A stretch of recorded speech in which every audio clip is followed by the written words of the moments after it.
السلام علیکم ورحمۃ اللہ وبرکاتہ، نحمدہ ونصلی علی رسولہ الکریم، اما بعد فاعوذ باللہ من الشیطان الرجیم، بسم اللہ الرحمن الرحیم، رب اشرح لی صدری ویسر لی امری واحلل عقدۃ من لسانی یفقہوا قولی۔ آیت نمبر 27 سے تفسیر۔ وَاتْلُ عَلَيْهِمْ، اور پڑھیے ان پر۔ وَاتْلُ کا لفظ تلا یتلو سے ہے، تلا یتلو تلاوت، اور تلا کا کیا معنی ہوتا ہے؟ پڑھنا۔ یتلو نہ ہو، کیا ترجمہ کیا آپ نے اس کا؟ پڑھتے ہیں اس کو، حق تلاوت ہی، جیسے اس کے پڑھنے کا حق ہے۔ تو یہاں پر امر کا صیغہ ہے، حکم دیا جا رہا ہے وَاتْلُ، اور آپ پڑھیے۔ کس کو خطاب ہے؟ رسول اللہ صلی اللہ علیہ وسلم کو، کہ آپ پڑھیے علیہم، ان پر۔ ان پر پڑھیے کا مطلب کیا ہے؟ ان کو سنائیے۔ کسی پر پڑھنا کیا معنی رکھتا ہے؟ سنانا۔ آپ ان کو سنائیے۔ کیا سنائیے؟ نبأ، خبر۔ نبأ کون سی خبر ہوتی ہے؟ خاص خبر، اہم خبر۔ نبأ عظیم، بڑی خبر، اہم خبر۔ تو یہاں ایک خاص یا بڑی یا اہم خبر کی طرف اشارہ ہے۔ آپ ان کو پڑھ کر سنائیے یا انہیں بتائیے ایک خبر ابنی آدم، آدم کے دو بیٹوں کے بارے میں۔ ویسے تو آپ صلی اللہ علیہ وسلم کو جو بھی بذریعہ وحی دیا جا رہا تھا، آپ سب پڑھ کے سنا رہے تھے، لیکن چونکہ یہاں ایک خاص واقعے کا ذکر ہے، اس لیے اس واقعے کی اہمیت کو بتانے کے لیے یہ حکم دیا جا رہا ہے کہ آپ اس واقعے کو خاص طور پر پڑھ کر سنائیے۔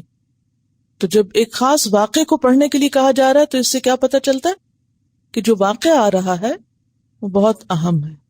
جو آگے قصہ بیان ہوگا وہ قصہ بہت اہم ہے، اور اس قصے میں بہت سے سبق ہیں۔ قصہ کس کا ہے؟ ابنی۔ ابنی کیا ہے؟ تثنیہ، کس کا؟ ابن کا۔ اور ابن کا کیا معنی ہوتا ہے؟ بیٹا۔ کون سا بیٹا؟ دونوں طرح۔ ابن کا معنی بیٹا ہوتا ہے، جو سلبی بھی ہو سکتا ہے، یعنی حقیقی بیٹا بھی ہو سکتا ہے، اور منہ بولا بھی ہو سکتا ہے، یا پیار سے اگر کسی کو بیٹا کہا جائے تو بھی ہو سکتا ہے۔ لیکن یہاں پر آدم علیہ السلام کے سلبی بیٹوں کا ذکر ہے۔ ویسے تو ساری انسانی نسل کس کی اولاد ہے، کس کے بچے ہیں؟ آدم کے۔ ہم بھی آدم کے بچے ہیں، لیکن یہاں پر دو خاص بچوں کا جو براہ راست ان کے پہلے بچوں میں سے تھے، سلبی اولاد تھے، ان کا ذکر ہے۔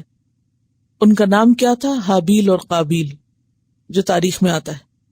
تو ابنی آدم، آدم کے دو بیٹوں کا واقعہ پڑھ کر سنائیے، بالحق، حق کے ساتھ، یعنی بالکل ٹھیک ٹھیک درست۔ حق کا کیا معنی ہے یہاں؟ یعنی سچا، ثابت، یعنی جو بالکل اوتھینٹک ہے کہ واقعی ایسے ہوا تھا۔ اس جب قربا، وہ واقعہ کیا ہے کہ جب قربانی کی تھی دو نے۔ قربا اور قربا تثنیہ کا صیغہ ہے۔ قربا دونوں نے قربانی کی تھی، اور قربا کا روٹ کیا ہے؟ قاف رے بے، قرب سے نکلا ہے۔ تو قربانی کی حقیقت کیا ہے؟ کسی کا قرب پانے کے لیے کچھ دینا، یعنی کسی کے قریب ہونے کے لیے کچھ خرچ کرنا۔ اور کیا کی؟ قربانن، ایک قربانی۔ تو قربانی کیا چیز ہے؟ وہ چیز جس سے اللہ کا قرب حاصل کیا جائے، یعنی اسلامی معنی کیا ہے قربانی کے؟ کہ وہ چیز جس کے ذریعے، یعنی جس کو اللہ کے راستے میں دے کر اللہ کا قرب حاصل کیا جائے، اللہ کے قریب ہوا جائے۔ کیونکہ ایمان والے اس بات کا دعویٰ کرتے ہیں کہ والذین آمنوا اشد حبا للہ، اللہ کی محبت میں سب سے زیادہ شدید ہے۔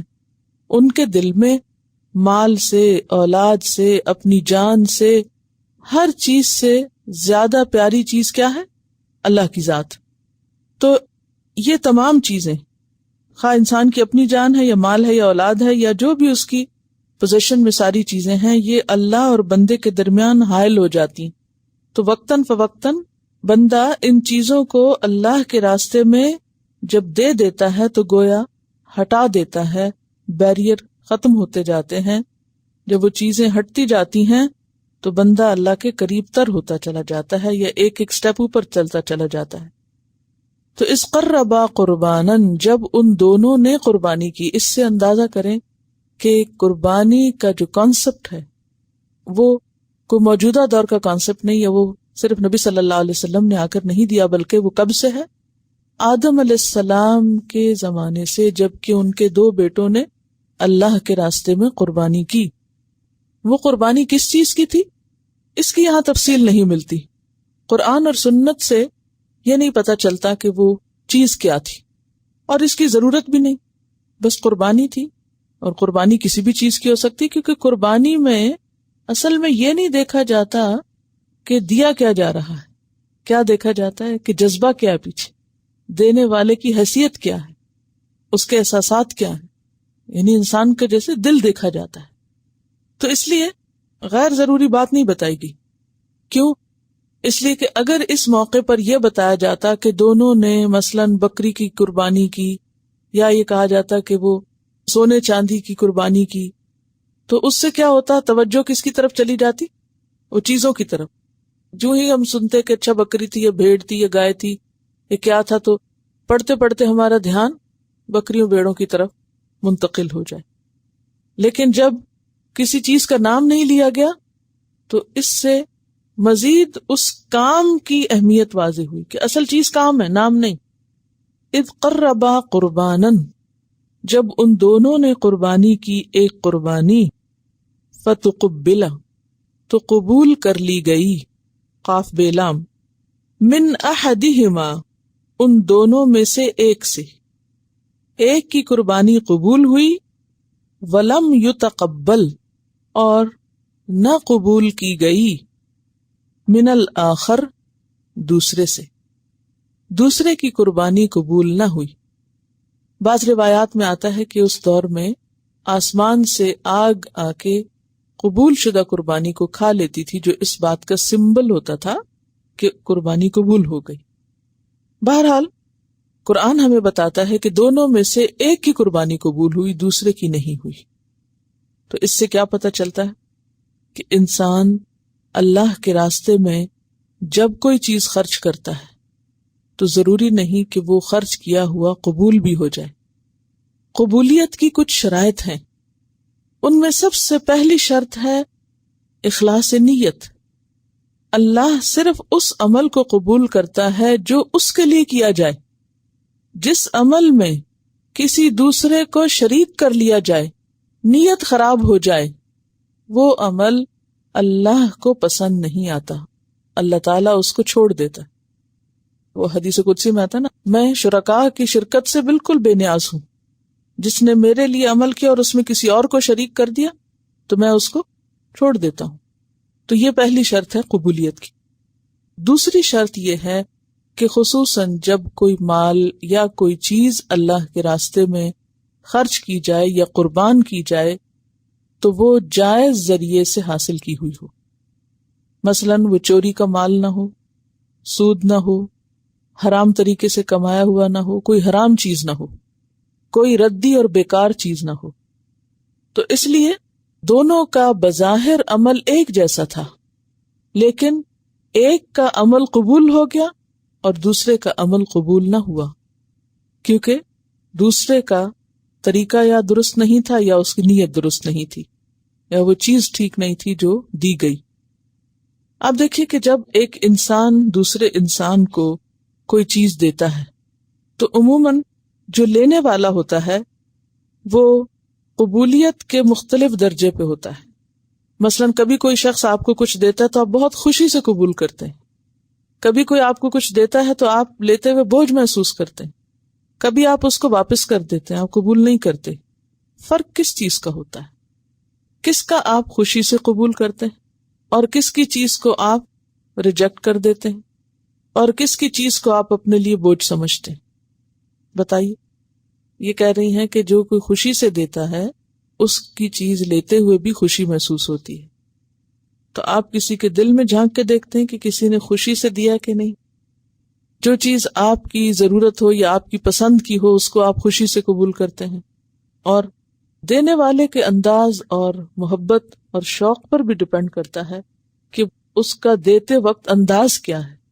تو بہرحال سب کو اللہ نے عقل اور سمجھ دی ہے، اور سب اس چیز کو محسوس کر سکتے ہیں کہ کب آپ کوئی چیز خوشی سے قبول کرتے ہیں اور کب کوئی چیز آپ کے دل پر بوجھ بن جاتی ہے اور آپ اس کو یا تو مجبوراً لیتے ہیں یا پھر لیتے ہی نہیں. یہ تو بندے اور بندے کا معاملہ ہے، اور وہ تو رب العالمین ہے، وہ تو سب سے عظیم ہے.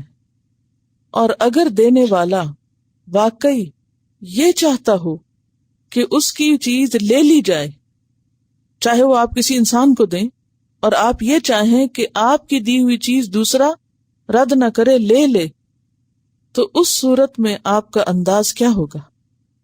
انتہائی محتاط اور انتہائی اچھا. کیونکہ جب آپ دل سے چاہتے ہو کہ آپ کی چیز لی جائے تو اس میں آپ کا انداز مختلف ہوگا. اسی طرح اللہ کے لیے جب ہم کوئی کام کرتے ہیں تو اس وقت اگر ہم سچے دل سے چاہتے ہیں کہ ہمارا عمل قبول ہو جائے تو پھر ہمیں اپنے انداز درست کرنے ہوں گے، ورنہ بظاہر ایک جیسے کیے ہوئے عمل بھی اجر کے اعتبار سے فرق ہو جاتے ہیں. تو یہاں ایک کی قربانی قبول کر لی گئی اور دوسرے کی قربانی قبول نہ کی گئی. قالا، اس نے کہا، کس نے؟ جس کی قربانی قبول نہ ہوئی تھی. لَأَقْتُلَنَّكَ، البتہ میں ضرور تجھے قتل کر دوں گا، میں تجھے مار ڈالوں گا. کیوں کہا اس نے؟ اس لیے کہ اس کے دل میں حسد ہو گیا. کس سے؟ اس سے جس کی قربانی قبول ہو گئی تھی. کیونکہ اس کو بھی پتا چل گیا تھا کہ میری قربانی قبول نہیں ہوئی، میرا عمل رد کر دیا گیا اور دوسرے کا عمل قبول کر لیا گیا. اب ہونا تو یہ چاہیے تھا کہ وہ اپنی غلطی تلاش کرتا، اپنے اندر کوتاہی دیکھتا. ایسا کرنے کی بجائے اس نے دوسرے کو نقصان پہنچانا چاہا حسد کی بنا پر. دوسرے کی خوبی آپ دیکھیے، اس کا جواب سنیے کہ قالا، اس نے جواب دیا یا کہا، انما، بے شک. اور انما کلمات میں سے ہے نا. انما کون سا کلمہ ہے؟ کلمہ حصر. ایک ہوتا ہے نا انا، اور ایک ہوتا ہے انما. یہ پلے باندھ لیجیے ہمیشہ کے لیے، کیونکہ جہاں جہاں یہ لفظ آئے گا وہاں آپ کو اس کا ایگزیکٹ میننگ پتا ہونا چاہیے. اگر آپ صرف اردو ترجمے پر انحصار کر رہے ہیں اور ترجمہ اس کا بھی بے شک بنایا ہوا اور انا کا بھی بے شک اور دونوں کا فرق نہیں پتا، تو آپ معنی کا لطف نہیں اٹھا سکتے. تو آپ کو پتا ہونا چاہیے کہ انما اور انا میں فرق کیا ہے. انما جو ہے یہ کلمہ حصر ہے. حصر کا لفظ کس سے نکلا ہے؟ حصار سے. حصار کس کو کہتے ہیں؟ گھیرے کو، گھیرنے والا، یعنی وہ لمیٹڈ کر دیتا ہے ایک طرح سے. تو انما کا معنی ہوتا ہے سوائے اس کے کہ نہیں، بس یہی بات ہے، اصل بات یہ ہے، یعنی تاکیدی کلمہ ہے.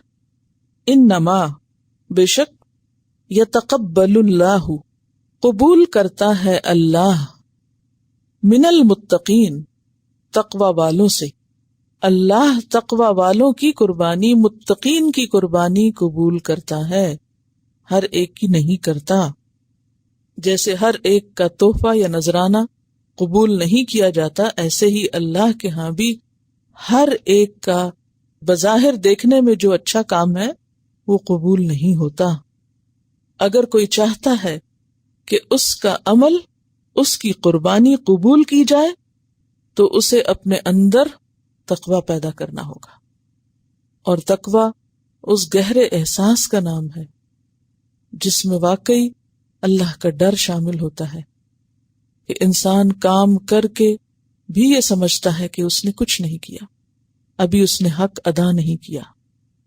اور جو تھوڑا کر کے زیادہ بگڑے اور اکڑے اور یہ سمجھے کہ میں نے بہت کر لیا، اللہ کو اس کے کاموں کی ضرورت نہیں، کیونکہ اللہ تو بے نیاز ہے. اللہ کو ہم میں سے کسی کے کسی عمل کی بھی کوئی ضرورت نہیں. نہ ہماری نمازوں کی ضرورت ہے اس کو، نہ ہمارے صدقے خیرات کی ضرورت ہے، نہ ہمارے کسی اور عمل، کسی قربانی کی ضرورت ہے. وہ بے نیاز ہے. ہم جو کچھ بھی کرتے ہیں وہ صرف اپنے فائدے کے لیے کرتے ہیں، اور اس پر اللہ سے جزا چاہتے ہیں. وہ جزا مشروط ہے، وہ صرف اس وقت ملتی ہے جب کام بھی پھر صرف اللہ کے لیے کیا گیا ہو اور اس میں کسی دوسرے کو شریک نہ کیا گیا ہو، اور جو ڈرتے ہوئے کیا جائے کہ یا رب میں نے حق ادا نہیں کیا، میں کمزور ہوں، یعنی خوف کھاتے ہوئے، فخر کے لیے نہیں. جس کے اندر اپنی نیکی پر فخر آ گیا اس کا عمل ضائع ہو گیا. جس نے خود کو نیک سمجھ لیا اور اپنے کام کو بڑا سمجھ لیا، گویا اس نے کچھ نہیں کیا. تو یہاں وجہ یا حکمت بتائی گئی کہ کس کا عمل قبول ہوتا ہے. تو خلاصہ آیت کا کیا ہوا؟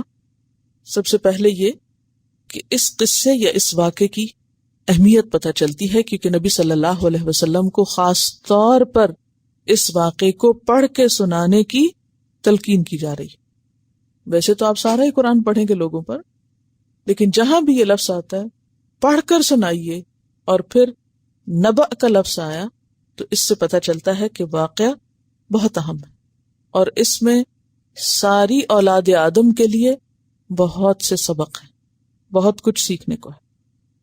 کیونکہ اہم واقعہ ہے، اس لیے میں بھی آپ سے یہ کہوں گی کہ اس واقعے کو کسی نہ کسی کے ساتھ ضرور شیئر کریں.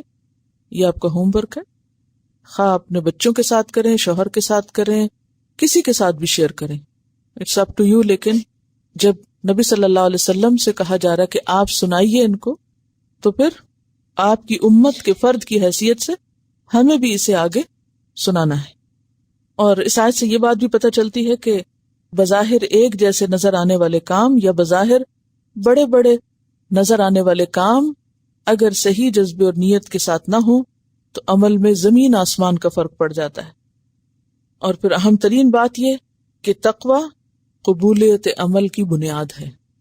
اس میں مایوسی کی ضرورت نہیں ہے، ہم میں سے کسی کو بھی اصلاح کی ضرورت ہے کہ ہم سب اپنا اپنا جائزہ لیں اور اپنا اپنا حساب کریں. اور جیسے کہ یہاں نظر آ رہا ہے کہ قربانی کی چیز نہیں بتائی گئی. قربانی تو کسی بھی چیز کی ہو سکتی ہے، اپنے جذبات کی بھی ہو سکتی ہے، وقت کی بھی ہو سکتی، مال کی بھی ہو سکتی ہے، جسمانی محنت کی بھی ہو سکتی، کسی بھی چیز کی قربانی ہو سکتی ہے.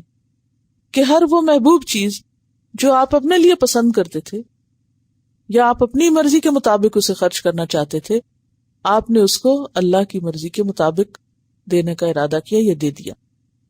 بہرحال آگے چلتے ہیں واقعے میں. ان دونوں میں سے جو نیک بچہ تھا وہ کہنے لگا، یعنی حابیل، لَئِن بَسَطْتَ إِلَيَّ يَدَكَ، البتہ اگر تو نے پھیلایا. بسطہ کا لفظ کس سے؟ بے سین توئے. تو نے پھیلایا، الیہ میری طرف، یدک اپنا ہاتھ، یعنی تو نے اپنا ہاتھ میری طرف بڑھایا، لتقتلنی تاکہ تو مجھے قتل کرے. ما انا نہیں ہوں میں، بباسطن پھیلانے والا، یدیا اپنا ہاتھ، میرا ہاتھ یعنی اپنا ہاتھ، الی کا تیری طرف، لاقتلک کہ میں تجھے قتل کروں. اگر تو مجھے قتل کرنا چاہتا ہے تو میں تجھے قتل نہیں کرنا چاہتا. کیوں؟ وجہ کیا ہے؟ انی اخاف اللہ، بے شک میں اللہ سے ڈرتا ہوں. کون ہے اللہ؟ رب العالمین، جو رب ہے سارے جہانوں کا، خالق، مالک، مدبر. اور عالمین عالم کی جمع ہے، اور عالم علم سے نکلا ہے. علم نشانی کو کہتے ہیں. اللہ کے سوا جتنی بھی ساری مخلوق ہے وہ کیا ہے؟ عالم. اور ہر وہ چیز جو ہمیں نظر آتی ہے وہ کیا ہے؟ ایک نشانی، جو کس کے اوپر دلیل ہے؟ بنانے والے پر. تو عالمین یعنی کریشن، اس کی یونیورس بھی اس کا معنی پھر کر لیا جاتا ہے، لیکن وہ ڈائریکٹ معنی نہیں. تو اس نے کیا کہا؟ یہ نہیں کہا کہ میں اپنا دفاع نہیں کروں گا. اس نے کہا نا اگر تو مجھے قتل کرنا چاہے گا تو میں نہیں قتل کروں گا. تو اس سے یہ نہیں پتا چلتا کہ اس نے کہا کہ اچھا ٹھیک ہے میں حاضر ہو جاؤں گا اور تم مجھے مار دینا اور میں کچھ نہیں کہوں گا تمہیں. یعنی اس سے صرف یہ پتا چلتا ہے کہ تم قتل کا ارادہ اور نیت رکھتے اور کوشش کرو گے تو میں نیت اور ارادہ نہیں رکھتا، اور نہ ہی میں اس سے پہلے کہ تم مجھے مارو میں تمہیں مار ڈالوں، ایسا نہیں کروں گا. ورنہ اپنی جان کی حفاظت، اپنے مال کی حفاظت لازم ہے. جیسے کہ حدیث میں آتا ہے کہ جو اپنے مال کے دفاع میں مارا جائے وہ شہید ہے، جو اپنی جان کے دفاع میں مارا جائے وہ شہید ہے. تو دفاع تو لازم ہے، خود کو بچانا چاہیے، اپنی جان کی حفاظت ہمارے ذمہ ہے، لیکن کوئی ایسا قدم نہیں اٹھانا چاہیے محض شک میں یا محض اس خیال میں کہ جب تک کوئی حقیقی صورت سامنے نہ آ جائے کہ انسان مظلوم کی بجائے ظالم کی صف میں شامل ہو جائے. اور وہ کیوں اتنی احتیاط برت رہا تھا اور اس نے اپنا ارادہ اور نیت بھی ظاہر کر دی کہ میں ایسا نہیں کروں گا، کیونکہ ایک حدیث میں آتا ہے نا کہ قاتل اور مقتول دونوں ہی آگ میں. تو جب پوچھا گیا کہ قاتل تو آگ میں جائے اس کی سمجھ آتی ہے لیکن مقتول کیوں آگ میں، تو فرمایا کہ وہ بھی تو قتل کا ارادہ رکھتا تھا، تو ایک کا وار چل گیا دوسرے کا نہیں چلا. تو اس نے کیا کہا کہ میری کوئی ایسی نیت نہیں ہے، اور ویسے بھی یہ کہ میں اللہ سے ڈرتا ہوں اس لیے میں ایسا نہیں کروں گا، کیونکہ ایک مسلمان یہ جانتا ہے کہ قتل کی سزا کیا ہے، ہمیشہ کے لیے جہنم کی آگ ہے. اور پھر اس آیت سے یہ بھی پتہ چلتا ہے کہ اللہ کا خوف ایسی چیز ہے جو انسان کو حرام کاموں سے بچاتا ہے. جب تک کسی کے دل میں خدا کا خوف نہ ہو تو وہ برے کاموں سے بچ نہیں سکتا. اور خدا کے خوف کا دوسرا نام کیا ہے؟ تقوی. انی اریدو، بے شک میں چاہتا ہوں، اریدو ارادہ کرنا، چاہنا، ان تبوء کہ تو لوٹے، باسمی میرے گناہ کے ساتھ، واسمک اور تیرے گناہ کے ساتھ، فتکون تو ہو جائے، من اصحاب النار آگ والوں میں سے، وذالک اور یہی ہے جزاء بدلہ الظالمین ظالموں کا. یہ کس نے کہا؟ حابیل نے. کس کو؟ قابیل کو، کہ میں چاہتا ہوں کہ تو لوٹے. تبوء کا روٹ جو ہے با واو حمزہ ہے، باؤن، فباؤ بغضب من اللہ، پیچھے بھی پڑھ چکے ہیں آپ، لوٹنا. اور یہ جملہ اس نے کیوں کہا تھا؟ تاکہ دوسرا شخص باز آ جائے. یہ ایک طرح سے اس کو روکنے کا طریقہ تھا کہ میں تو غلط کام نہیں کرنا چاہتا، ہاں اگر تم کرنا چاہتے ہو تو ٹھیک ہے، پھر تم آگ والوں میں شامل ہو جاؤ. وذالک جزاء الظالمین، یہی بدلہ ہے ظالموں کا. تو ظالم کون ہے؟ جو ناحق دوسرے کا خون لے. یہاں ظالم سے مراد ناحق خون لینے والا. فطوعت لہ نفسہ، فطوعت، طوع کا روٹ ہے توئے واو عین، طوعن، خوشی سے کرنا، آسانی سے کرنا، اسی سے اطاعت ہے. تو طوعت کا معنی ہے آمادہ کر دیا، اس کو آسان کر دیا، لہو اس کے لیے، یعنی گریجولی سوچ بچار کے بعد آخر کار تل گیا وہ. فطوعت لہ نفسہ، تو آسان کر دیا اس کے لیے اس کے نفس نے، کیا؟ قتل اخیہ، قتل کرنا اپنے بھائی کو. فقتلہ، تو اس نے اسے قتل کر ڈالا. فاصبح، تو وہ ہو گیا. اصبح یا امسا یہ الفاظ بھی آپ پڑھیں گے تو اصبح کا مطلب ہوتا ہے صبح کے وقت کوئی کام کرنا، لیکن پھر کثرت استعمال سے کسی کام کے ہونے کے لیے یا کرنے کے لیے عام ہو گیا، یعنی ضروری نہیں پھر کہ اس میں صبح کا وقت شامل ہو. امسا ہوتا ہے شام کے وقت کرنا. فاصبح، تو وہ ہو گیا، من الخاسرین، نقصان اٹھانے والوں میں سے. اب یہ جو کہا گیا کہ اس کے نفس نے اس کے لیے اپنے بھائی کا قتل آسان کر دیا، یعنی پہلے تو ان کے درمیان ڈائلاگ ہوتا رہا، حابیل قابیل کو مختلف طریقوں سے سمجھاتا رہا، اور شاید قابیل کے دل میں بھی مختلف طرح کی کشمکش جاری رہی کہ ایک طرف ظاہرہ بھائی تھا، بھائی کی محبت بھی دل میں ہوگی، اخوت کے جذبات بھی ہوں گے، اور دوسری طرف حسد کے جذبات بھی. اور ایک طویل کشمکش کے بعد بالآخر حسد کے جذبات حاوی ہو گئے کن جذبات پر؟ اخوت کے جذبات پر، اور اس نے کام ختم کر دیا بھائی کا. تو اس سے یہ بات پتہ چلتی ہے کہ ہر انسان کو اللہ نے عقل دی ہے، سمجھ دی ہے، اور ہر انسان کے ساتھ اس کا ضمیر بھی ہے، اور انسان جب بھی کوئی غلط کام کرنے لگتا ہے تو اس کا ضمیر اس کو جھنجھوڑتا ہے. اسی طرح جب کوئی اچھا کام کرنے لگتا ہے تو اس کا نفس آڑے آتا ہے اور وہ اس کو روکتا ہے کہ تم ایسا نہ کرو، یعنی اچھائی سے. اور ویسے بھی انسان کا نفس جو ہے وہ ان النفس لامارۃ بالسوء، عام طور پر برائی کا حکم زیادہ دیتا ہے اور انسان کو نیکی کے رستے سے ہٹا کے برائی کرنے کی طرف مائل کر دیتا ہے۔ فطوعت له نفسه قتل اخیہ، اور ویسے دیکھا جائے تو ہوتا یہی ہے کہ جب بھی انسان کوئی غلط کام کرتا ہے، کوئی حرام کام کرتا ہے، کوئی کبیرہ گناہ کرتا ہے، تو بعض اوقات وہ صرف اچانک نہیں کر لیتا، سوچ بچار کے بات کرتا ہے اور اس کے لیے کوئی نہ کوئی تعویل ڈھونڈ لیتا ہے، جسٹیفائی کر لیتا ہے خود کو۔ تو یہاں بھی یہی ہوا کہ اس نے اپنے لیے کوئی جسٹیفیکیشن تلاش کر لی ہوگی اور بالآخر وہ اس نتیجے پہ پہنچا کہ بھائی کو مار ڈالے، اور اس نے بھائی کو مار ڈالا۔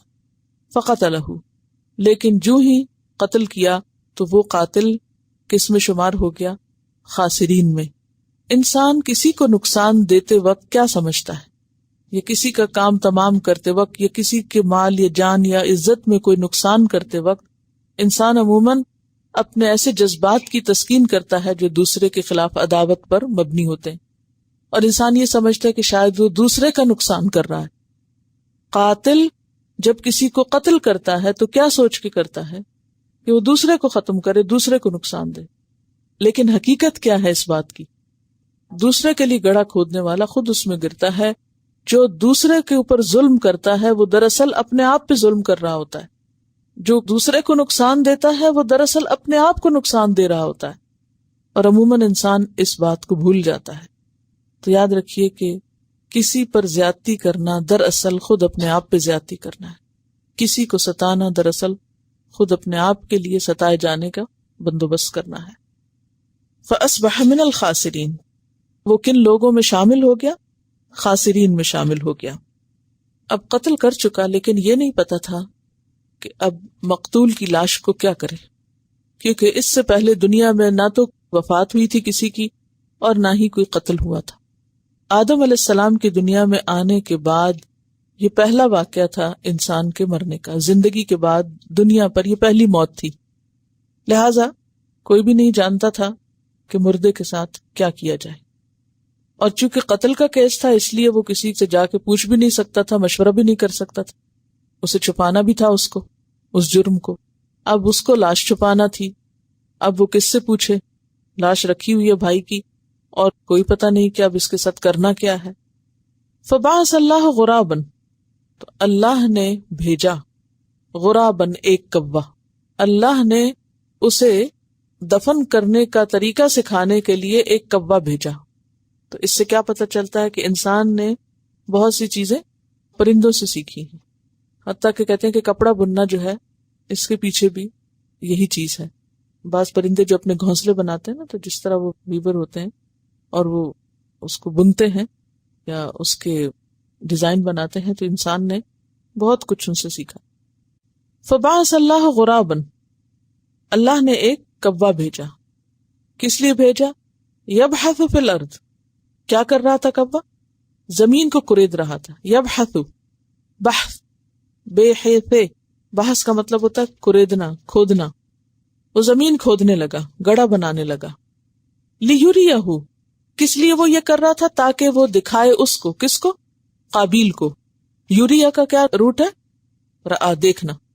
رآ دیکھنا ہوتا ہے، اور یورا دکھایا جانا، اور یوریہ دوسرے کو دکھانا۔ تو قابیل کو دکھانے کے لیے کہ اب بھائی کی لاش دفن کیسے کرے، ایک کوا بھیجا گیا جو اس کے سامنے زمین کھود رہا تھا۔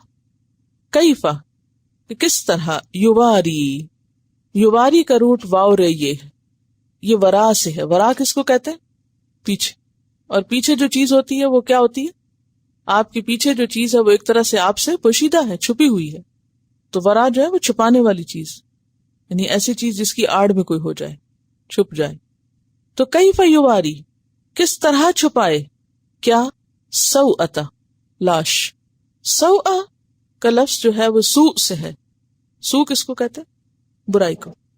تو لاش کے لیے یہ لفظ کیوں استعمال ہوا؟ کیونکہ مقتول کی لاش جو ہے وہ ایک طرح سے برائی ظاہر کر رہی ہے، کس کی؟ قاتل کی۔ اور ویسے سوء شرمگاہ کے لیے بھی استعمال ہوتا ہے، یعنی چھپائے جانے کے قابل حصے، یعنی جسم کا وہ حصہ جو انسان دوسرے کے سامنے نہیں کھولتا، وہ انسان کے لیے کیا ہے؟ سوء، عیب والی چیز ہے، یعنی جس کا دکھانا عیب والی چیز ہے۔ یہ الگ بات ہے کہ کچھ لوگوں نے اس عیب کو اپنے لیے قابل فخر سمجھ لیا اور ایسے ڈریسز عورتیں تو کیا مرد بھی پہننے لگے کہ جس سے ان کی عورت جو ہے یا ان کی سوءت جو ہے وہ نمایاں ہو. تو سوء لاش کے لیے استعمال ہوتا ہے، قابل شرم حصہ یعنی چھپائے جانے کے قابل چیز. تو اب اس کو وہ بتا رہا تھا کہ کس طرح وہ اس لاش کو یا میت کے جسم کو چھپائے. میت کے جسم کو زمین میں دفنانا یا چھپانا جو ہے یہ فطری طریقہ ہے. انسان کے مرنے کے بعد سب سے پہلا طریقہ جو اللہ کی طرف سے بندوں کو سکھایا گیا وہ کیا ہے کہ انسانی جسم کو زمین میں مٹی میں دبایا جائے، جلانے کی بجائے یا بہانے کی بجائے یا درندوں کے لیے زمین پہ چھوڑ دینے کی بجائے کیا کیا جائے؟ زمین کے اندر. اسی لیے آپ دیکھیں کہ قبر کو خوب گہرا کھودا جاتا ہے. کیوں؟ تاکہ باڈی اتنی نیچے رکھی جائے زمین میں کہ کوئی درندہ اس زمین کی مٹی ہٹا کے اس باڈی کو کھا نہ سکے. آپ نے دیکھا ہوگا نا مختلف جو درندے ہوتے ہیں وہ کیا کرتے ہیں، زمین کھودنا شروع کر دیتے ہیں اور کھود کے بیچ میں سے کیڑے مکوڑے نکالتے ہیں. تو اگر ہلکی تہ میں انسان کو دبایا جائے تو اس سے کیا اندیشہ ہے کہ کوئی بھی کتا یا کوئی اور ایسا جانور آئے اور وہ مٹی ہٹا کے انسان کو کھا لے. تو یہ اللہ تعالیٰ کی بہت بڑی رحمت ہے کہ اس نے انسان کی باڈی کو دفنانے کا طریقہ سکھایا. پھر آپ دیکھیں کہ اتنا گہرا دبانا چاہیے کہ میت کے جسم کی بو بھی باہر نہ آئے. یعنی دو بڑے فائدے ہیں، ایک تو اس کے جسم کی حفاظت، اس کی حرمت، اور دوسرے اس کے جسم سے اٹھنے والا جو تعفن ہے وہ عام انسانوں کو یا جانوروں کو تکلیف نہ دے. اور ویسے بھی اگر اسمیل آئے گی تو پھر جانوروں کو پتہ چل جائے گا تو وہ اس کو نقصان پہنچائیں گے. تو یہ انسان کے حق میں اللہ کی ایک رحمت ہے کہ اس کو مٹی میں دفن. اور ویسے بھی فطری بات ہے نا، انسان پیدا بھی تو مٹی سے ہوا ہے. منہا خلقناکم وفیہا نعیدکم، اسی سے ہم نے تم کو پیدا کیا اور اسی میں ہم تم کو واپس لوٹائیں گے. اس کے علاوہ جو دوسرے طریقے ہیں جیسے جلانے کے یا مردوں کو سجانے کے، غیر فطری طریقے ہیں اور اس سے انسانوں کے لیے کتنی بے حرمتی کے سامان ہیں، تھوڑا سا اس بارے میں آپ کو بتائیں گے. تم نے کچھ سال پہلے نیشنل جیوگرافک نے ایک ڈاکیومنٹری ریلیز کی تھی جو ڈفرینٹ ہیومن کلچرز میں کس طرح سے ڈیڈ کو ڈسپوز آف کیا جاتا ہے.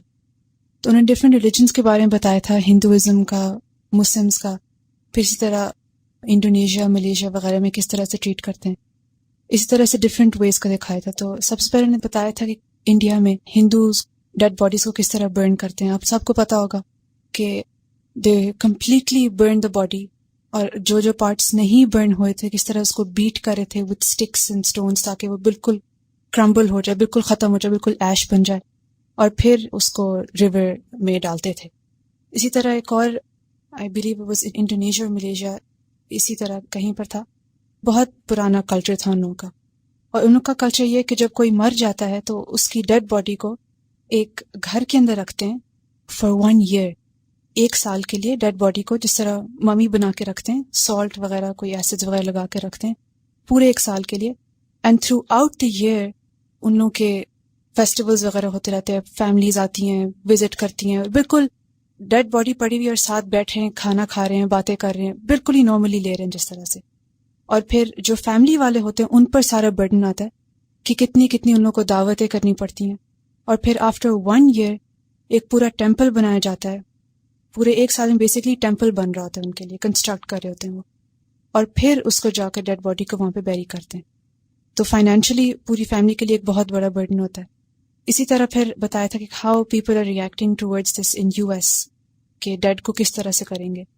تو ایک آدمی کے بارے میں بتایا ہوا تھا، اس نے اپنی کمپنی کھولی ہوئی ہے آٹوپسی سم تھنگ، اور اس نے کیا کیا ہوا کہ جو لوگ مر جاتے ہیں تو دے کال ہم اپ اینڈ دے سے کہ مائی برادر ڈائڈ اور this one died, so you can take the dead body if you want. So he comes and he takes the dead body and he does whatever he wants to with it. اور ایک کا بتایا ہوا تھا جیسے ایک آدمی کو اس نے ڈیڈ باڈی کو فریز کیا for a whole day and then when the body was frozen کس طرح سے وہ لٹرلی ٹولز کے ساتھ جسے لکڑی وغیرہ کٹ کرتے ہیں اس طرح اس نے کٹ کر کے اس کا برین نکالا، کیا نکالا، اور پھر اس کو سیل کیا. اور دس از لیگل، اسی طرح سے ڈفرینٹ طریقے ہیں باڈیز کو ڈسپوز آف کرنے کے. اور پھر انہیں بتایا کیسے مسلمان کرتے ہیں. تو اس وقت مجھے اتنا فیل ہوا, الحمدللہ کری تھی کہ اٹس اے بلیسنگ کہ باڈی کو اتنی عزت کے ساتھ غسل دے کر, دعا کر کے, نماز پڑھ کے اس کے لیے پھر اس کو دفن کیا جائے. اسی طرح کراچی میں ایک ٹیمپل سا ہے جہاں پر پارسیز جو ہوتے ہیں, زوریسٹرین جو فائر ورشپرز ہوتے ہیں, ان کو کس طرح سے کرتے ہیں. ان کی باڈی کو جس طرح لٹرلی میرینیٹ کر کے دے have a whole well sort of a thing جس کی روف سی انہوں نے بنائی ہوئی ہے, اور ادھر باڈیز کو چھوڑ دیتے ہیں. اور کراچی میں چیلیں وغیرہ بہت ہوتی ہیں, تو they eat them and the bones fall down, پھر بونس کو کلیکٹ کر کے they burn them and they dispose them of.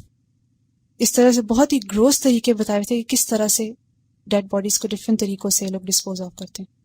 آج میں ایک آرٹیکل میں پڑھی تھی کہ ڈیڈ باڈیز کو بیری کرنا صرف انسانوں میں نہیں ہے, کافی جانور بھی کرتے ہیں. مثلا چمپنزیز کے بارے میں آتا ہے کہ جب کوئی بندر مر جاتا ہے تو اس کے اوپر مٹی اور پتے پھینکتے ہیں.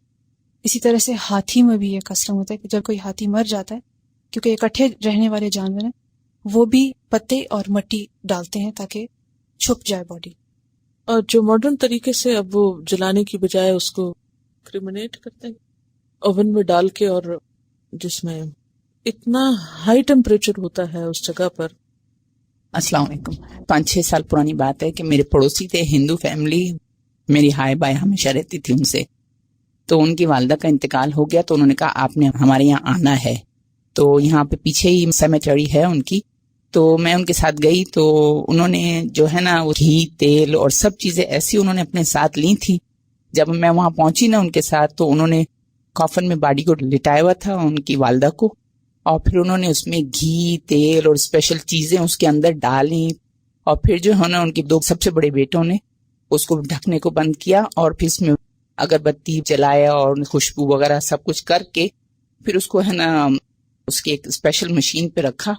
اور پھر وہ مشین جو ہے نا انہوں نے بٹن دبایا تو وہ اندر گئی. تو جب اندر گئی نا تو وہ جیسے باربیکیو کی فائر جیسے نہیں نکلتی, وہ اس طرح وہ فائر نکل رہی تھی اس میں, اور وہ جا رہی تھی, اور وہ اپنے ہیم اور پتنی اپنے جو بھجن وغیرہ جو ہوتے ہیں نا وہ گا رہے تھے. تو میں نے یہ زندگی میں پہلی دفعہ دیکھا تھا, تو میری جیسے حالت بری ہو گئی. میں 2-3 دن تک سو نہیں سکی اس چیز کو دیکھ کے نا. اس کے بعد مجھے وہ سین آج تک آنکھوں میں ایسا گھوم رہا ہے کہ میں جب بھی کوئی یاد آتا ہے نا تو میری حالت بری ہونے لگتی ہے اس چیز کو دیکھ کے. اور پھر اس کے بعد مجھے دوبارہ بھی پتہ چلا کہ یہاں کسی کے ڈیتھ ہوئے, اس کے بعد میں کبھی نہیں گئی. السلام علیکم. یہ جوان بچیوں کو خاص طور پہ بتانا چاہ رہی ہوں کہ میری ایک دوست ساؤتھ افریقہ کی ہیں, بہت قریبی دوست. تو انہوں نے کرسچن مسلمان سے شادی کی, آدمی مسلمان ہو گیا, ان کے 2-3 بچے ہوئے. پھر اس آدمی کو کینسر ہو گیا. تو جب کینسر ہوا تو اس کی ماں آ گئی جو کرسچن تھی, اور اس نے منا لیا کہ تمہارا کرسچن فیونرل ہوگا. اب بیوی مسلمان تھی, بچے مسلمان تھے, بہت فکر کیا, بہت دعا کی, but he had agreed to a Christian funeral. پھر بیوی کے رونے پیٹنے پہ اس نے اپنے بھائی کو بلایا اور کہا کہ مجھے مسلمان فیونرل دینا, اور پھر وہ فوت ہو گیا. دیکھیے کہ اختتام اور خاتمہ جو ہے اس کے اچھے ہونے کے لیے دعا بھی کرنی چاہیے اور انتظام بھی کرنا چاہیے, خصوصاً ایسے ملک میں جہاں پر مختلف طرح کے لوگ رہتے ہیں, اور اس کی تعلیم بھی ہونی چاہیے. یعنی ہمارے بچوں کو بھی پتا ہونا چاہیے, ایٹ لیسٹ سب کو پتا ہو, کرنے کی باری آئے یا نہ آئے لیکن علم ہونا ضروری ہے. اللہ تعالیٰ قرآن پاک میں فرماتے ہیں الم نجعل الارض کفاتا احیاء و امواتا, کیا ہم نے زمین کو کافی نہیں بنایا مردوں کے لیے بھی اور زندوں کے لیے بھی. زمین جو ہے وہ ان ساری بیماریوں کو خود بخود ختم کرنے, اس کے اندر ایسے بیکٹیریا موجود ہیں کہ وہ اس کا مقابلہ کرنا جانتے ہیں. دیکھیے جب آپ زمین میں دفنا کر یہ سمجھتے ہیں کہ وہاں پولوشن ہوگی, تو جلانے کے ساتھ جو دھواں نکلتا ہے اور باقی چیزیں اس کے جو ایش وغیرہ ہے جہاں بھی وہ ہوگی, تو اس کے نتیجے میں بھی تو کئی خرابیاں ہو سکتی ہیں. اب گنگا کا پانی جو ہے اس کا حال آپ دیکھیں. تو بات یہ ہو رہی تھی کہ اللہ تعالیٰ نے ایک کعبے کے ذریعے قابیل کو, یعنی سب سے پہلے قاتل کو, مقتول کو دفن کرنے کا طریقہ سکھایا کہ کیف یواری سوءۃ اخیہ, کس طرح چھپائے اپنے بھائی کی لاش. قال, اس نے کہا, کس نے؟ قابیل نے. یا ویلتا، ہائے افسوس مجھ پر، اعجزتو، کیا میں عاجز ہوں، کمزور ہوں، ان اکونا، کہ میں ہوتا، مثل ھذا الغراب، اس کوے کی طرح، میں اس کوے سے بھی گیا گزرا ہوا. فاواری سوءۃ اخی، کہ میں چھپا سکتا اپنے بھائی کی لاش. فاصبح من النادمین، تو ہو گیا وہ نادمین میں سے. نادمین جمع ہے نادم کی، نادم ندامت سے ہے، نادم ہونے والوں میں سے، پشیمان ہونے والوں میں سے ہو گیا، اور سخت شرمندہ ہوا کہ وہ کیا کر چکا ہے. تو خلاصہ اس آیت کا یہ ہے کہ دفن کا طریقہ جو ہے وہ ایک فطری طریقہ ہے، اور ابتدائی انسانیت سے اللہ نے انسانوں کو سکھایا، اور پھر شریعت محمدی صلی اللہ علیہ وسلم میں بھی میت کا جو احترام بتایا گیا ہے اس میں یہی ہے کہ میت کو باقاعدہ غسل دیا جائے، صاف ستھرا کیا جائے، اس پہ جنازہ پڑھا جائے، اس کو کفن میں لپیٹا جائے، یعنی قبر میں ڈالنے سے پہلے بھی اس کو کپڑا پہنایا جائے، اور میت جو ہے وہ پوری کی پوری چھپائی جائے، سر سے لے کر پاؤں تک پورے کا پورا ڈھانپا جائے، اس کے جسم کا کوئی حصہ ننگا نہ ہو سوائے محرم کے، احرام والے کے، کیونکہ احرام کی حالت میں اگر کوئی مر جائے قیامت کے دن وہ لبیک پکارتا ہوا اٹھے گا، ورنہ تمام میتیں جو ہیں ان کو سر سے پاؤں تک ڈھانکا جانا چاہیے. اور پھر یہ ہے کہ انسان غصے میں، حسد میں، غیظ و غضب میں جب غلط کام کر لیتا ہے اور اپنے برے عمل کی یا غلط عمل کی کتنی بھی تعویلیں تلاش کر لیتا ہے، لیکن ایک وقت آتا ہے کہ انسان مرنے سے پہلے ہی اپنے اعمال کو یاد کر کے اپنے پہ حسرت کرتا ہے، اور انسان کا ضمیر اس کو کچوکے لگاتا ہے، اور انسان پر ندامت بھی آتی ہے.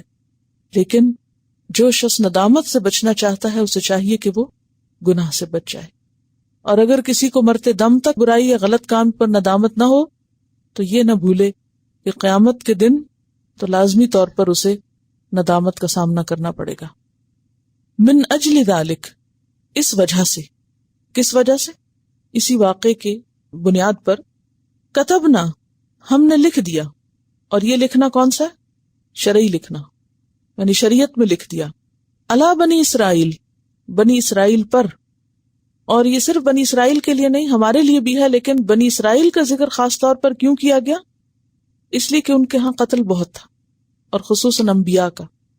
انہو، بے شک وہ، من قتل نفسا، جو قتل کرے کسی نفس کو، کسی جان کو، کسی انسان کو، بغیر نفس، بغیر نفس کے یعنی بلا وجہ، یعنی نفس کے بدلے نفس، قصاص میں نہیں، بغیر کسی وجہ کے، او فساد فی الارض، یا زمین میں فساد پھیلانے کے لیے، فکأنما، تو گویا کہ، فا پس کأنما، گویا کہ، قتل، اس نے قتل کیا، الناس جمیعا، سارے انسانوں کو.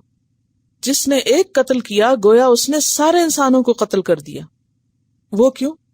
اس لیے کہ اس نے انسانی جان کی حرمت کے قانون کو پامال کیا، اور ایک انسان کی حرمت ایسی ہی ہے جیسے سارے انسانوں کی، یا سارے انسانوں کی حرمت ایسی ہے جیسے ایک انسان کی، کیونکہ انسان ہونے کے ناطے سب برابر ہیں. یہ ایسے ہی ہے جیسے کذبت قوم نوح المرسلین، کہ قوم نوح نے سارے رسولوں کو جھٹلایا، حالانکہ انہوں نے صرف نوح علیہ السلام کو جھٹلایا تھا. تو ایک رسول کا جھٹلانا سارے رسولوں کو جھٹلانا ہے، اور ایک انسان کا قتل گویا سب کا قتل ہے. اور اس کی ایک وجہ یہ بھی ہوتی ہے کہ جب ایک انسان قتل ہوتا ہے تو پھر وہ وہیں پہ سلسلہ بند نہیں ہوتا، پھر ایک چین ریاکشن شروع ہو جاتا ہے، قتل کے بدلے قتل، اور یہ سلسلہ آگے بڑھتا چلا جاتا ہے. اس بات کو سمجھنے کے لیے ایک مثال آپ کو سامنے رکھوں گی، مسلم اسپین کی. اسپین کے مسلم عہد کے آخر میں مسلمان اپنی نااتفاقی کی بنا پہ کمزور ہوئے تھے. اسپین میں مسلمانوں کا ڈاؤن فال ہوا تھا نا، تو اس کی بنیاد یا اس کی وجہ کیا تھی؟ تو سب سے بڑی وجہ آپس کی نااتفاقی اور آپس کا بغض. پہلے وہ الگ الگ ریاستوں میں بٹے، پھر ایک ایک کر کے یہ ریاستیں ختم ہوئیں. آخر انہوں نے سلطنت غرناطہ قائم کی، جس کا پہلا سلطان نصر بن یوسف تھا. جو ابن الاحمر کے نام سے مشہور ہے، اور اسی نے الحمرہ تعمیر کرایا تھا۔ سلطنت غرناطہ کا تیسرا بادشاہ محمد مخلوع تھا، اس کو اس کے بھائی نصر بن محمد نے 710 ہجری میں قتل کرا دیا۔ اس کو کس نے قتل کرایا؟ اس کے بھائی نے، تاکہ کوئی اس کا سیاسی رقیب باقی نہ رہے۔ اس قتل نے شاہی محل کے اندر احترام جان کی روایت کو توڑ دیا، یعنی جان کی حرمت کا جو ایک لحاظ و پاس تھا وہ ختم ہو گیا، اور پھر بادشاہوں کے قتل کا ایک لامتناہی سلسلہ چل پڑا، یعنی ایک کے قتل کے بعد پھر یہ سلسلہ رکا نہیں۔ اس کے بعد سلطان ابو الولید کو اس کے بھتیجے نے 725 ہجری میں قتل کر ڈالا۔ اس کے بعد سلطان محمد تخت پہ بیٹھا، اس کو اس کے رشتہ داروں نے 733 میں قتل کر دیا۔ اس کے بعد سلطان یوسف سلطنت غرناطہ کا حکمران ہوا، مگر وہ بھی 755 میں نیزہ مار کے ختم کر دیا گیا۔ اس کے بعد سلطان اسماعیل تخت نشین ہوا، لیکن 761 میں خود اس کے بھائی نے اس کو قتل کر دیا۔ غرض اس طرح ایک کے بعد ایک بادشاہوں کا قتل ہوتا رہا، یہاں تک کہ 897 میں خود سلطنت غرناطہ کا خاتمہ ہو گیا۔ تو بات یہ ہے کہ جب کوئی روایت ٹوٹ جاتی ہے تو پھر اس کو قائم کرنا بے حد مشکل ہوتا ہے، اور انسانی جان کی حرمت کی روایت کو توڑنا گویا سب کے قتل کا دروازہ کھولنا ہے، کیونکہ ایک جھجک ختم ہو جاتی ہے نا، اور قاتل بھی جب ایک دفعہ قتل کر لیتا ہے تو پھر اس کے بعد اس کا خوف ختم ہو جاتا ہے۔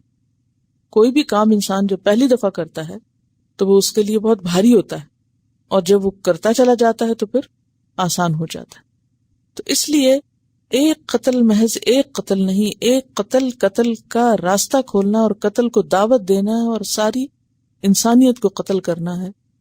اس بات کو اس لیے بیان کیا گیا تاکہ قتل کے جرم کی جو شدت ہے اس کو محسوس کیا جا سکے۔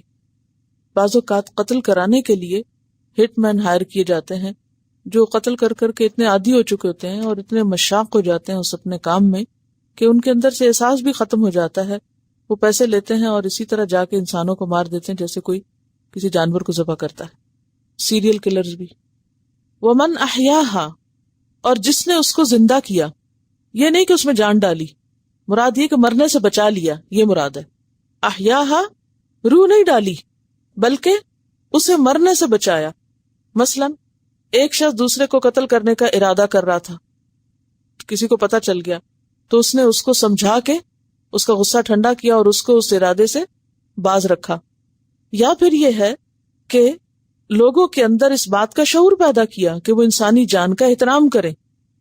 یا پھر یہ کہ کوئی شخص ڈوب رہا تھا تو ڈوبتے کو بچایا، کوئی جل کے مر رہا تھا تو جل کے مرنے والے کو بچایا، کوئی بیمار تھا، کسی کا ایکسیڈنٹ ہو گیا، کسی کو ہارٹ اٹیک ہو گیا، قریب تھا کہ وہ ختم ہو جائے تو اس نے فوری طور پر آگے بڑھ کر اس کی مدد کی اور اس کو موت کے منہ سے نکال لیا۔ یا کوئی شخص کسی شدید خطرے میں گھرا ہوا تھا تو اس نے اس کو اس سے وارن کر دیا اور بچا لیا۔ تو یہ ساری صورتیں جس میں انسانی جان کو محفوظ کرنا ہو یا بچانا ہو، یہ اتنی بڑی نیکی ہے۔ یا کسی کو جیسے بلڈ ڈونیٹ کیا کہ ایک شخص خون کی کمی کی وجہ سے مر رہا ہے، اس کو خون مل گیا کسی کا، تو یہ نیکی کس نیکی میں سے ہے؟ فَكَأَنَّمَا، تو گویا کہ احیا، اس نے زندہ کیا، الناس جمیعاً، سارے انسانوں کو، یعنی اس نے اتنا بڑا ثواب کمایا، گویا اس نے سارے انسانوں کی زندگی کو محفوظ کر دیا۔ وَلَقَدْ جَاءَتْهُمْ رُسُلُنَا بِالْبَيِّنَاتِ، اور البتہ تحقیق آئے ان کے پاس ہمارے رسول، اور ہمارے کیوں کہتے ہیں اللہ تعالیٰ؟ رسولوں کو عزت بخشنے کے لیے، ان کے بلند مرتبے کو بیان کرنے کے لیے۔ بالبینات، بینات کے ساتھ، اور بینات کیا ہیں؟ واضح نشانیاں، معجزات۔ ہمارے رسول ان کے پاس، ان سے مراد یہاں کون ہے؟ بنی اسرائیل۔ بنی اسرائیل کے پاس کھلی کھلی نشانیاں لے کر آئے تھے، اور خاص طور پر موسیٰ علیہ السلام جن کے معجزات مانے ہوئے ہیں، عصا، ید بیضا اور دیگر بہت سی چیزیں۔ اور صرف موسیٰ علیہ السلام نہیں، عیسیٰ علیہ السلام بھی بنی اسرائیلی کی طرف بھیجے گئے، تو عیسیٰ علیہ السلام کو بھی بہت سے معجزات دیے گئے تھے۔ تو لوگوں کی ہدایت کا سامان اللہ تعالیٰ نے ہر طرح سے کیا، پیغمبروں کو تعلیم بھی دی، آیات بھی دی اور معجزات بھی دیے، تاکہ لوگوں کو بات اچھی طرح سمجھ میں آ جائے۔ لیکن لوگ پھر بھی نہ سمجھے. ثم ان کثیرا منہم، پھر بے شک ان میں سے بہت سے، بعد ذالک، اس کے بعد، کس کے بعد؟ ان نشانیوں کو دیکھنے کے بعد، جاننے کے بعد، فی الارض، زمین میں، لمسرفون، البتہ مسرف ہیں، حد سے بڑے ہوئے ہیں، زیادتی کرنے والے ہیں، حرمتوں کو توڑنے والے ہیں. تو اس آیت کا خلاصہ یہ ہے کہ قتل انسان بہت بڑا جرم ہے، اور ایک انسان کو بھی بچانا بہت بڑی نیکی ہے. ایک رسول کو ماننا سارے رسولوں کو ماننا، اور ایک رسول کا انکار سارے رسولوں کا انکار ہے. اور پھر یہاں رسولوں کے مقام کا بھی ہمیں پتہ چل رہا ہے. اور ایک خاص بات جو پتہ چلتی ہے وہ یہ ہے کہ کسی کو قتل کرنا بغیر قصور اور وجہ کے تو بہت بڑا جرم ہے، لیکن انسانی جان کو محفوظ کرنے کے لیے قتل کرنا یہ نیکی ہے. مثلا کتب علیکم القصاص فی القتلى، اللہ نے لازم کیا الحر بالحر والعبد بالعبد and so on.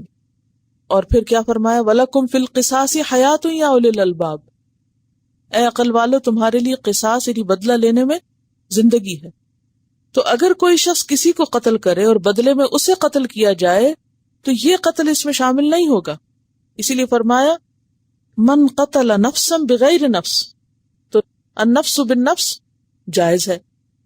اور جائز ہونے کی صورت کیا ہے؟ فساد فی الارض، فسادیوں کو پکڑ کے قتل کرنا. اور فساد کی بہت سی قسمیں ہو سکتی ہیں، ہر فساد پہ قتل نہیں ہے. کیونکہ ہم فساد کا لفظ بہت عام بولتے ہیں، چھوٹا موٹا بچوں نے کوئی کام خراب کر دیا تو کہتے ہیں کیا فساد کیا. تو فساد یا بگاڑ تو عام ہے، لیکن یہاں مخصوص فساد کی طرف اشارہ ہے. مثلا ڈرگ ٹریفکنگ جو ہے، ڈرگز کا استعمال جو ہے لوگوں کے اندر، نشے کو عام کرنا یا ایسی چیزیں. تو بعض ممالک میں ایسے قوانین موجود ہیں کہ اس کی سزا جو ہے وہ سیدھی سیدھی موت ہے. پھر اسی طرح ڈکیتی وغیرہ یا اور بہت سے جرائم، آگے بھی آپ تفصیل انشاءاللہ ابھی پڑھیں گے، کہ جن میں مجرم کی سزا جو ہے وہ قتل ہے. تو وہ تو حق کے ساتھ ہے، لیکن بے حق یا نا حق قتل کرنا وہ درست نہیں. اور یہ جو بات ہے نا کہ بنی اسرائیل کا ذکر کیا گیا، یہ صرف بنی اسرائیل کے لیے نہیں ہے، ہم سب کے لیے بھی ہے. اور ایک اور بات یہ یاد رکھیے کہ بخاری کی حدیث ہے، صاف اس سے یہ پتہ چلتا ہے کہ جو شخص پہلی دفعہ غلط کام کرے، اس کے بعد جتنے بھی لوگ غلط کام کریں ان سب کا جرم اس کے سر بھی جاتا ہے. حضرت عبداللہ بن مسعود کہتے ہیں کہ آپ صلی اللہ علیہ وسلم نے فرمایا، جو شخص بھی مظلوم قتل ہوتا ہے، مظلوم قتل، تو اس کے خون کا گناہ آدم کے پہلے بیٹے پر بھی لادا جاتا ہے، کیونکہ وہی پہلا شخص ہے جس نے قتل کو جاری کیا تھا. تو اس سے کیا پتہ چلتا ہے کہ جس نے ایک شخص کو قتل کیا اس نے گویا سب کو قتل کیا، کیونکہ ان سب کے قتل ہونے کا گناہ پہلے کے اوپر بھی آئے گا. یہ اس آیت کا ایک اور معنی بھی بنتا ہے. وآخر دعوانا ان الحمد للہ رب العالمین. سبحانک اللہم وبحمدک، نشہد ان لا الہ الا انت، نستغفرک ونتوب الیک. السلام علیکم ورحمۃ اللہ وبرکاتہ.